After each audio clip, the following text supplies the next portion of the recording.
ज्ञान की अधिष्ठात्री देवी माँ वीणा पाणी के चरणों में प्रणाम करता हूँ। आप सभी की पावन उपस्थिति को प्रणाम करता हूँ और सम्मानित मंच को प्रणाम करता हूँ। कवि सम्मेलन शुरू होने से पहले मोहित भैया ने बताया था कि हम हिंदी के साधक हैं और हिंदी की आराधना करते हैं। यहीं से अपने काव्य पाठ को प्रारंभ करता हूँ कि शब्द शब्द का पावन संगम जिसकी पावन परिभाषा हो, शब्द शब्द का पावन संगम जिसकी पावन परिभाषा हो। हमारी पहचान क्या है? हमारी पहचान किससे? निवेदन करता हूं कि शब्द शब्द का पावन संगम जिसकी पावन परिभाषा हो, आर्यावर्त के आंगन में गूंजे वही राष्ट्र की भाषा हो। हम साधना के साधक बनकर जब अक्षरों को गढ़ते हैं, अरे स्वाभिमान के पन्नों में जब अंकित कल्पनाएं पढ़ते हैं, और जिस मिट्टी की गंध सुगंध जिसका अभिमान बिंदी हो और पहचान हमारी जिससे बने, वो अमर सुहागन हिंदी हो, अमर सुहागन हिंदी हो। निवेदन करता हूं मित्रों, 4 पंक्तियां और राष्ट्र वंदना की पढ़ता हूं कि निभा लिया बहुत भाईचारा और सह नहीं पाएंगे। निभा लिया, हमारे देश में संतों की हत्या कर दी जाती है और हम मौन रहते हैं। कहीं ना कहीं हमारे अंदर भाईचारा जिंदा होता है, इसलिए हम मौन रहते हैं। लेकिन उत्तर देना चाहता हूं कि निभा लिया भाईचारा और सह नहीं पाएंगे। धर्मों के साथ खिलवाड़ करे वो कुत्ते बच नहीं पाएंगे। धर्म उपासक संतों की हत्या व्यर्थ नहीं जाने देंगे। निर्दोष लहू की बूंद का बदला लहू बहाकर ही लेंगे। और भारती के भगवा की सौगंध अब परशुराम बन जाएंगे और काट सच से गद्दारों के सर को अब कब्रों में दफनाएंगे, अब कब्रों में दफनाएंगे। कि कब तक होगा अत्याचार, कोई राह तो खोजनी होगी। कब तक होगा अत्याचार, कोई राह तो खोजनी होगी। अरे कातिलों के काले मुंह पर काली शाही पोतनी होगी। और बात धर्म की आ गई है तो अब अंजाम जरूरी है। अरे कुत्तों की मौत कैसे हो ये शेरों को सोचनी होगी। कुत्तों की मौत कैसे हो ये शेरों को सोचनी होगी। राष्ट्र वंदना की 4 पंक्तियां पढ़ता हूं मित्रों। हम उस देश में रहते हैं जहां सनातन को गाली दे दी जाती है। आप सभी इस घटना से परिचित होंगे। सनातन को डेंगू और मलेरिया बता दिया जाता है। शायद मेरी 8 पंक्तियां छोटी लगे कि मैंने जो सनातन के बारे में लिखी हो, लेकिन आप सभी के तालियों का महोत्सव देखना चाहता हूं कि मैंने सनातन के बारे में जो लिखा है वो सत्य लिखा है कि नहीं लिखा है। क्या है हमारा सनातन? कि ये वो सनातन है जिसमें देवों का वास हुआ। आप सभी की पंक्तियां और तालियों का महोत्सव देना मेरे इस कविता के ऊपर कि ये वो सनातन है जिसमें देवों का वास हुआ। ये वो सनातन है जिसमें पूजा व्रत उपवास हुआ। ये वो सनातन है जिसने राम का वनवास लिखा। ये वो सनातन है जिसने स्वाभिमानी इतिहास लिखा।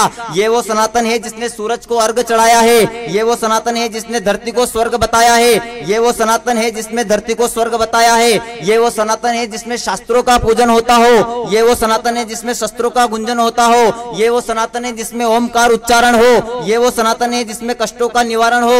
अरे यही सनातन है जिसने संस्कारों का परिवेश किया। यही सनातन है जिसने गीता में उपदेश दिया कि उठी उठी, अरे उठी धर्म पर उंगली तो उंगली नहीं तोड़ेंगे। और सनातन को गाली दी तो जिंदा नहीं छोड़ेंगे। सनातन को गाली दी तो जिंदा नहीं छोड़ेंगे।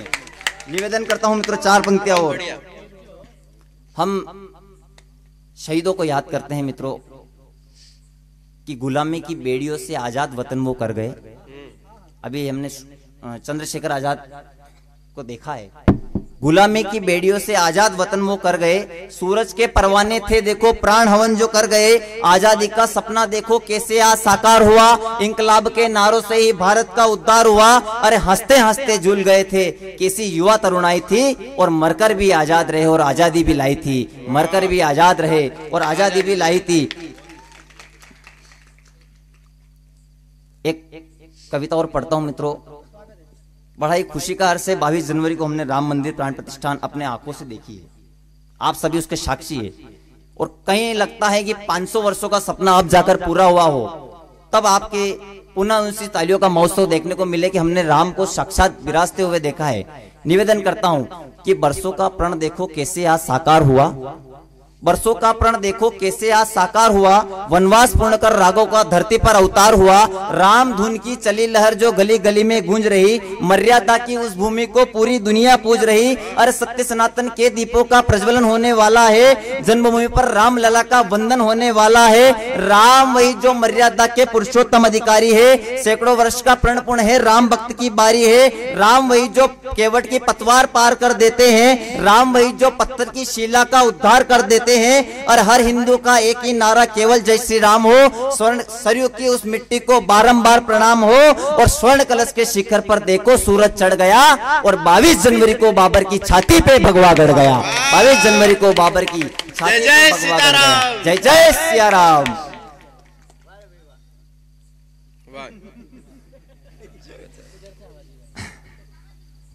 एक अंतिम गीत और पढ़ता हूँ मित्रों।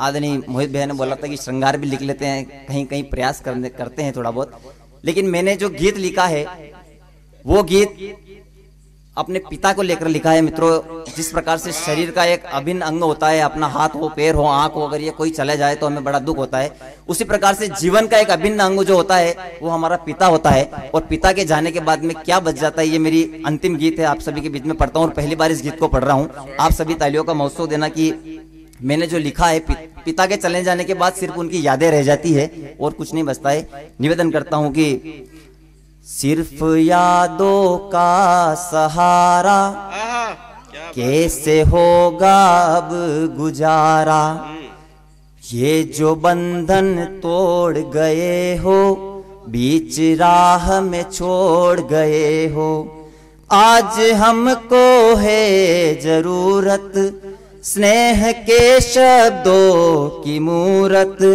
पूर्ण हो गई ये कथाएं दे रही हमको विदाएं, कैसे हम आरंभ करेंगे हमको अब ये कौन बताए, कैसे हम आरंभ करेंगे हमको अब ये कौन बताए। और क्या रह जाता है कि प्रश्नों की है ये कतारे, आसमां के जो सितारे, पेज पर बारिश पड़ी है कल में लावारिश पड़ी है, इस घर का आंगन है सूना, सूना है घर का बिछोना, है हमारी प्रार्थनाएं सिद्ध शुभ हो कामनाएं, कैसे हम आरंभ करेंगे हमको अब ये कौन बताए।